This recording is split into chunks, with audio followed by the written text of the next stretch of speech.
Catholic influencer Paul J. Kim has announced that his 5-year-old son has passed away after being in hospital for 11 days.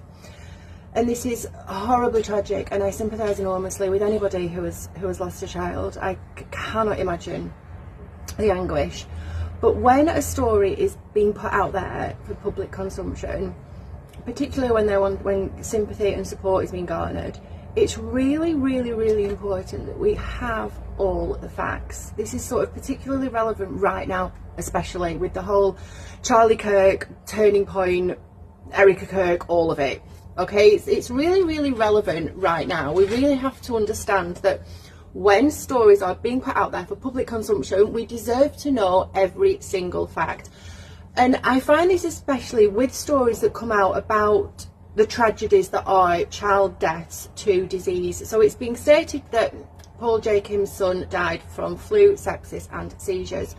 And there is a trend when it comes to putting these stories out there of children that have succumbed to disease, whereby we are never, ever, ever told the true facts. And they're really they're basic questions, but people feel uncomfortable asking them. So I'm going to ask them.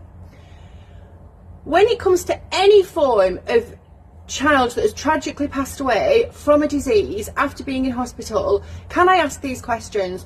What vaccines were administered throughout the child's life particularly, but in the last 12 months? When symptoms of whatever illness that they have passed away from, when those symptoms first began presenting, what, if any, medications did you administer? Any Tylenol, which naturally depletes the amino acid glutathione in the body, which is necessary for detoxification and immune function? Any Tamiflu? Any anti-inflammatories? Any antipyretics? Any antibiotics? When the child was administered to hospital, what treatments and medications did they receive?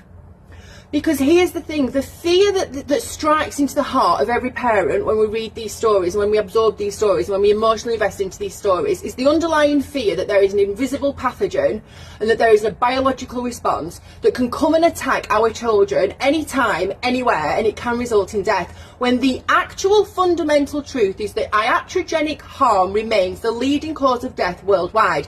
Administration of vaccines and administration of medications, when a body is naturally trying to heal something and the medication is hindering that response, Tylenol, which depletes glutathione, is, an over-the-counter medication. These things do constitute iatrogenic interference. So I just want you to remember that before you emotionally invest in any story of any child that has apparently passed away from a disease. Do you know all the facts?